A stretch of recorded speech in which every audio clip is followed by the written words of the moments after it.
বেশ ঘটা করেই শ্রীলঙ্কার ফ্রাঞ্চাইজি টি-20 আসর এলপিএল এ নাম লিখিয়েছিল ডাম্বুলা থান্ডার্স, যার মালিকানায় ছিল বাংলাদেশের তামিম রহমান। দলের বিদেশি আইকন করা হয়েছিল মুস্তাফিজুর রহমানকে। মঙ্গলবার নিলাম থেকে শক্ত একটা দলও গঠন করেছিল তারা, কিন্তু একদিন পরেই ডাম্বুলা থান্ডার্সের সঙ্গে সমস্ত চুক্তি বাতিল করেছে শ্রীলঙ্কান ক্রিকেট বোর্ড।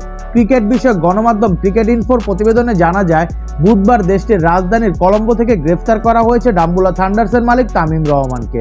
শ্রীলঙ্কার ক্রীড়া মন্ত্রণালয় প্রণীত ক্রীড়া আইনের 2019 সালের অপরাধ প্রতিরোধের আইনি ধারায় তাকে গ্রেফতার করা হয়েছে।